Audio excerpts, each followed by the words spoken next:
रक्सौल का बात कर रहे थे भले एक मिनट बात भले आप बात कीजिए ना। रक्सौल से रक्सौल से पटना की इंटरसिटी चलती है कि नहीं चलती है? आप बताइए, चलती है कि नहीं? तेजस्वी जी जो 10 लाख रोजगार का बात किया है, वो 10 लाख का डकैती डालने के लिए खुल करके क्राइम करो, हमें कोई नहीं पकड़ा जाएगा। तो जाहिर बात है वो लोग 50 करोड़ से ऊपर की डकैती को बड़ी डकैती। माननीय तेजस्वी जी ने जब 10 लाख रोजगार का बात किया था, तब हम लोग को यह एहसास नहीं था कि क्या यह 10 लाख रोजगार बैंकों की डकैतियों से आएंगे, आम लोगों के घर में डाका डालने से आएंगे, या अपराध के द्वारा आएंगे। क्या इन्हीं को रोजगार की बात तेजस्वी जी कर रहे थे?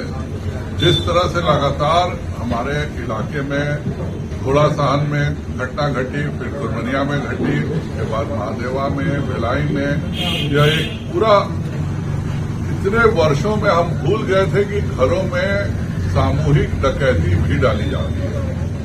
आज हर घर में लगातार सामूहिक डकैतियां हो रही हैं और कहीं न कहीं प्रशासन जो है वो भय से चलता है। अगर खुद मुख्यमंत्री 27 अपराधियों को छोड़ेंगे, आनंद मोहन जी के आड़ में जिसने 8 हत्याएं की थी उसको छोड़ा गया, जो बच्चे का बलात्कारी था उसको छोड़ा गया, बाकी 26 की चर्चा कहीं हो ही नहीं रही है। वो सब रजिस्टर्ड अपराधी थे जिनको छोड़ा गया, और उसके कारण ये पूरे समाज में अब यह मैसेज चला गया है कि आराम से डकैती डालो, छिनतई करो, अपनी सरकार है, कोई कुछ नहीं करेगा। और उसका नतीजा विगत 15 दिनों में लगातार बॉर्डर एरिया का क्षेत्र झेल रहा है।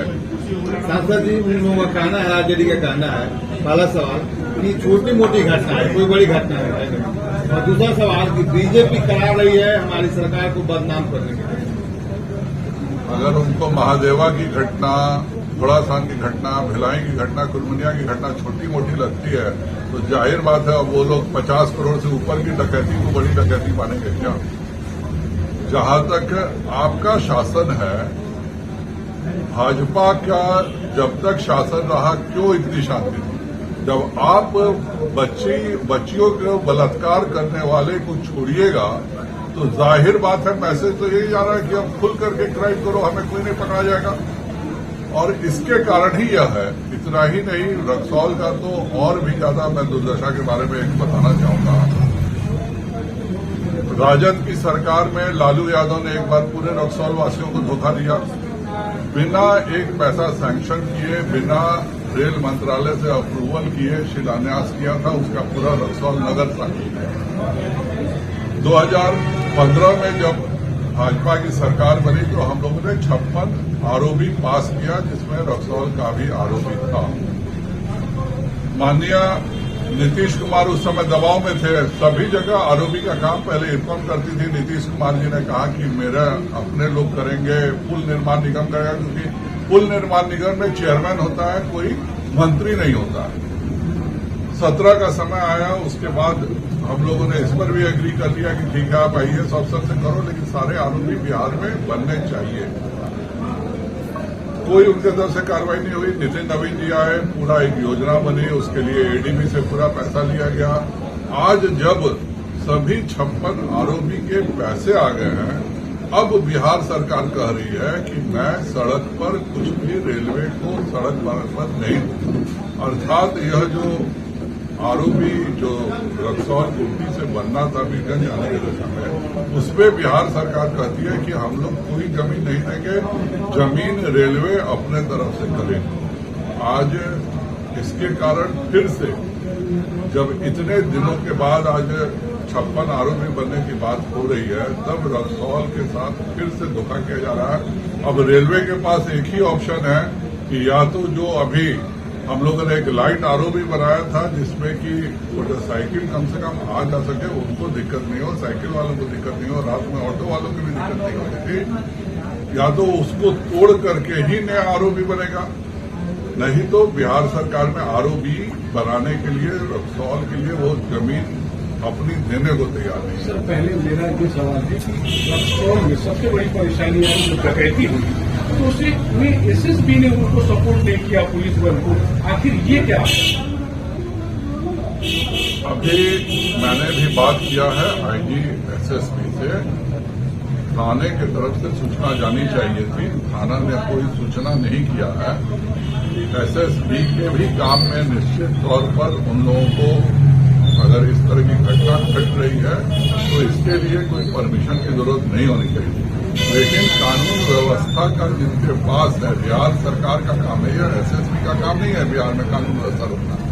बिहार सरकार का कानून व्यवस्था रोकना काम है। नए डीएसपी और एसपी आए थे और इसका लाभ लेते हुए यहाँ के क्रिमिनल से यह काम किया है। एसपी से मेरी लगातार बात हो रही है, डीएसपी से भी बात हुई है।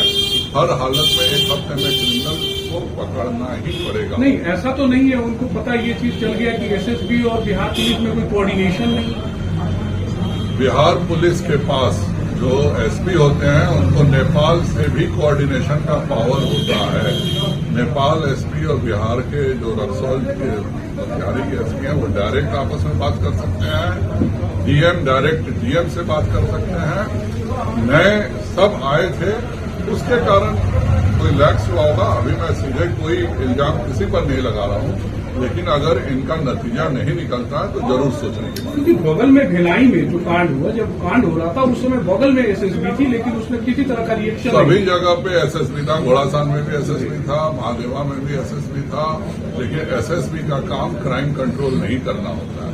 एसएसबी तभी फायरिंग करेगी जब या तो उनके बॉस ऑर्डर करें या फिर यहां से हो। एसएसबी इंडो नेपाल बॉर्डर के प्रोटेक्शन के लिए बनी हुई है। कानून व्यवस्था की जिसकी जिम्मेवारी है उसको कहना पड़ेगा। जब तक ये कहेगा नहीं, एसएसबी अपने तरफ से कभी फायर नहीं करेगी। और कैसे कर सकती है? कल को वो जेल तो नहीं जाएगी। सर, बिहार पुलिस की गन काम नहीं कर रहा था। उससे 4 गन में 2 फायर हो रहा था, 2 किस पड़ रहा था। आखिर जब प्रशासन के पास जब गन ही नहीं रहेगा तो कैसे लड़ेगा? मैं तो यही इसीलिए तो कह रहा हूं कि क्या तेजस्वी जी जो 10 लाख रोजगार का बात किया है, वो 10 लाख का डकैती डालने के लिए, बैंक लूटने के लिए, सीएसपी लूटने का रोजगार है क्या? अब तो मुझे इस पर शक हो रहा है। जिस तरह की घटनाएं लगातार घट रही हैं, एक घोड़ासान में घटना घटी, अगर उस समय सावधानी बरता गया होता तो कुरबनिया में नहीं होता। कुरबनिया में घटना घटा तो महादेवा में नहीं होता। महादेवा में घटना में सावधानी बरती होती तो भिलाई में नहीं होता। ये लगातार बॉर्डर एरिया पे ये घटनाएं घट रही हैं और उसके बाद भी कार्रवाई नहीं हो रही है।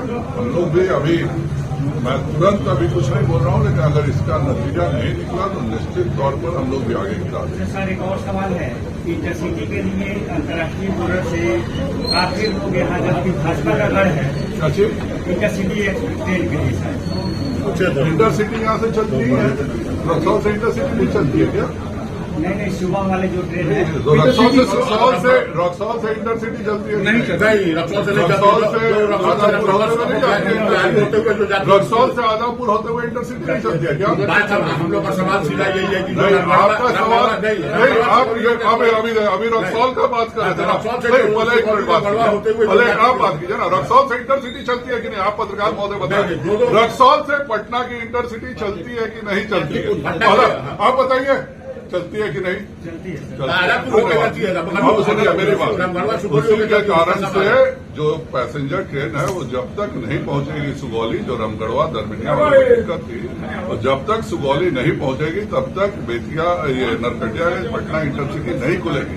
और जिसको यहाँ से मोतिहारी जाना, उसी पैसेंजर में बैठ करके सीधे वो मोतिहारी जा सकता है। उसको ट्रेन बदलने की भी आवश्यकता नहीं है। बाकी एक और इंटरसिटी चले तो मेरी भी इच्छा है। मेरी तो इच्छा है कि सुबह भी चले, शाम को भी चले। उसके लिए हम लोग प्रयास कर रहे हैं।